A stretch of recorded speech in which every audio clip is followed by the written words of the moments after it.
Hi guys, welcome back to my channel. If you're looking for a job in Saudi Arabia, this is a video for you. Today we're going to talk about labor visas in this country, what types of visas there are, how long does it take to get it, what do you need to get it, and most importantly, who is going to pay for it.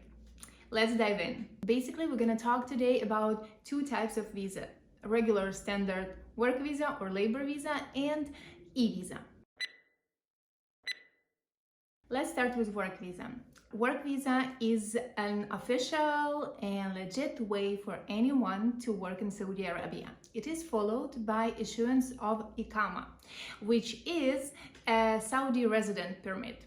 Iqama has a unique ID number and all your personal information, including your photo. So it is kind of like your internal passport. It gives you right to reside in the country, to work in the country, to open a bank account, to access healthcare facilities and stuff like this. So how do you obtain a work visa?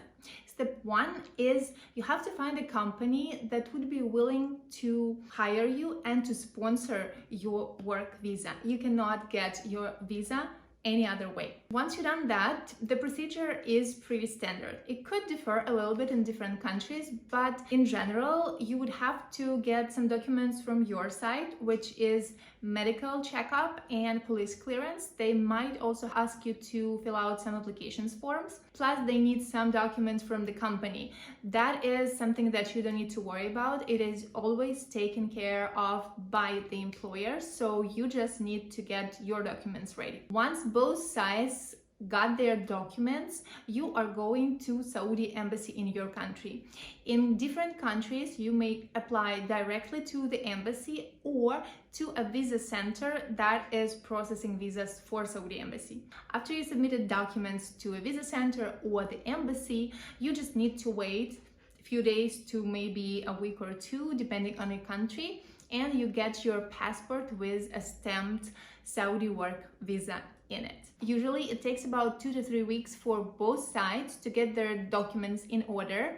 So the whole visa process for you would probably take about 1 month, 1.5 months. Obtaining a work visa in Saudi Arabia is a little bit more difficult than, let's say, in Dubai, where you get it online. But in the same time, there is nothing really complicated about it. HR manager will support you throughout the process, and I'm sure you will not have any issues. But in the end, you will have a legitimate document that will support you throughout your stay in Saudi Arabia. While we at it, I also wanted to add about Iqama. This document is issued after you arrive to the country, so you don't need to worry about it at all. All the necessary things will be done by your employee. Usually Iqama has the same term as your contract, and it could be extended afterwards in case you want to continue working with your company. E-visa or electronic visa is a little bit more complicated. First of all, because there are two types of it: government and visit. They look the same. They are both for 90 days and they could be extended afterwards for another 90 days. But the thing is that they have a different purpose of the visit. In government visa, it specifically says government visit. In visit visa, it just says visit, which is kind of like a tourist visa.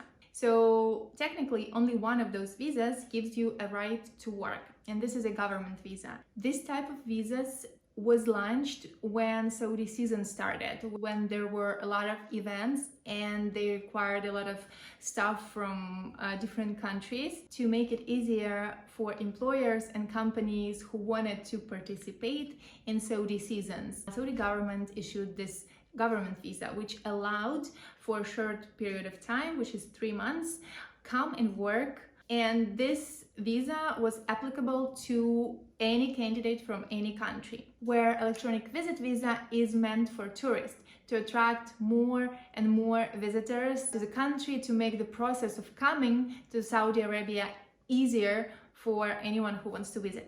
Although there is a catch, this visa only available to a certain list of countries, which you can find at Saudi Embassy website. The thing is that government was giving government visas left and right in the beginning, like in 2019 and in 2020 before the COVID, when they just opened Saudi seasons, when they were trying to attract as many people as possible to the country. Now not so much. The thing is that the purpose of government visa was specifically to ensure a very quick and easy way to hire a large number of people to work on these specific events. Since then, recruitment in the region moved from this short-term event-based hirings to an actual standard long-term contracts, because companies now are not just here for a few months with a pop-up restaurant, let's say. They're opening a regular operating venues. This is why it is practically impossible to get this government short-term visas for long-term contracts, because this is not what they're supposed to be for. But some companies, and to be honest, not one, but quite a few that even we worked with, they exploit the opportunity that some candidates can come on visit visa, which will allow them to join much faster and will require much less effort and financial investment.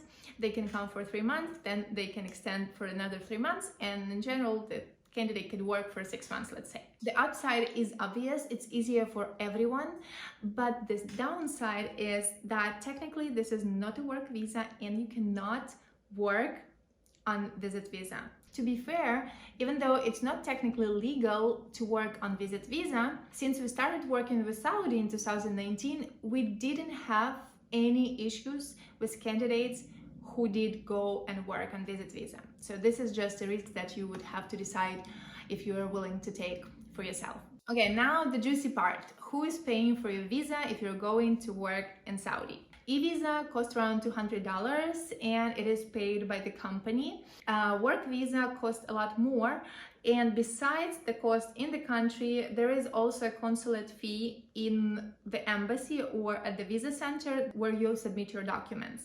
Usually, like 90% of employers, they cover that fee as well, whether upfront or maybe they would refund it to you when you get back. The consulate fee, or like the stamping cost, is very different in different countries. From our experience, it is vary between $200 and $500. In case you're not working with a recruitment company and you're dealing directly with a client, make sure that you ask who covers this cost before you start getting your documents ready, because sometimes if you don't know that there will be this cost, you will start doing your documents and then turns out that it's too much and you cannot cover, and the company does not want to cover that as well. So this is something that makes sense to check with employer during the interview maybe, or after you got a job offer. Hope that gives you a general idea. Thank you so much for watching up to the very end, and see you in the next videos. Bye!